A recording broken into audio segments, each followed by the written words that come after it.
Hello and welcome to China Shortcuts, the European Chamber's weekly catch-up on China's business landscape.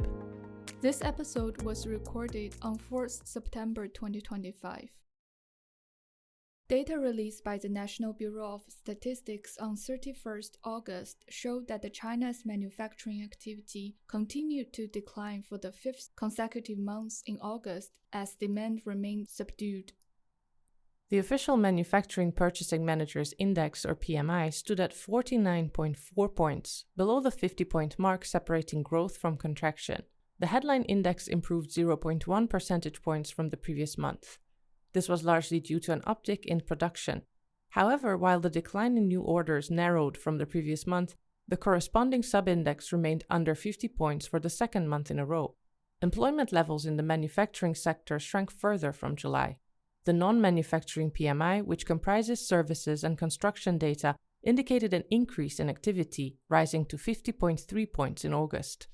This was propelled by a rebound in services activity, with the tertiary sector recording the fastest pace of expansion all year. Construction activity meanwhile dropped sharply, with the index sinking below the 50-point mark for the first time since January.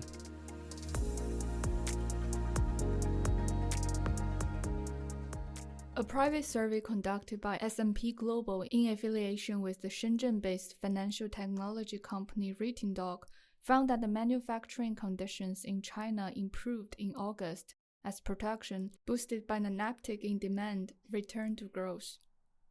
The RatingDog China General Manufacturing PMI, previously known as XINHE Manufacturing PMI, stood at 50.5 points in August.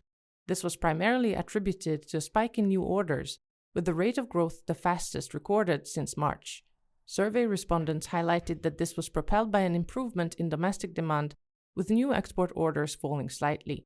The overall improvement in manufacturing conditions, however, was not enough to put a stop to a decrease in staffing levels in the sector, which continued for the fifth consecutive month.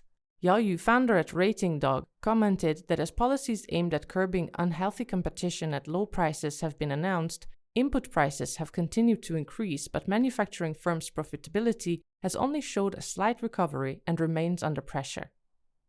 A separate statement released on 3rd September showed that the RatingDog China General Services PMI reached 53 points in August, the fastest rate of increase since May 2024.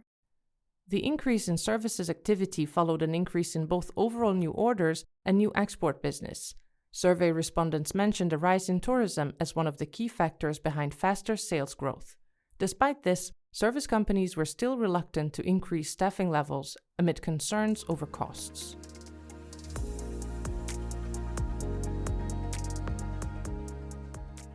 On 28 August, the Central Committee of the Communist Party of China and the State Council jointly released new guidelines on advancing the high-quality development of China's cities.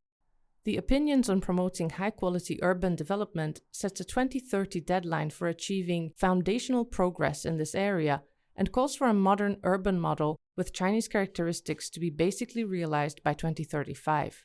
Some of the key directions for development listed in the document include transitioning from a growth-driven pattern to a people-orientated one, and from a uniform pattern to a distinctive one that takes into account the given city's characteristics. It also calls for development plans to be more coordinated across regions.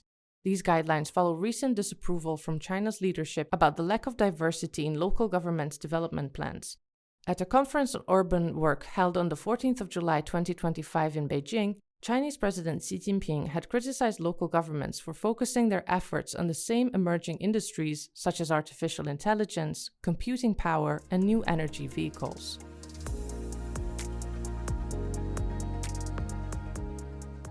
The 87th edition of the Chamber's bi-monthly digital magazine EURObiz focuses on China's summer economy and features some of the highlights from the Chamber's recent business confidence survey. Articles featured in the July-August issue delve into topics such as how European companies can benefit from China's resurgent tourism industry and how they can navigate the impact that warmer weather is having on cold chain logistics. Download the latest issue for free from the Chamber's website to learn more. Thanks for listening, and don't forget to tune in again next week. In the meantime, please find useful links in the episode notes.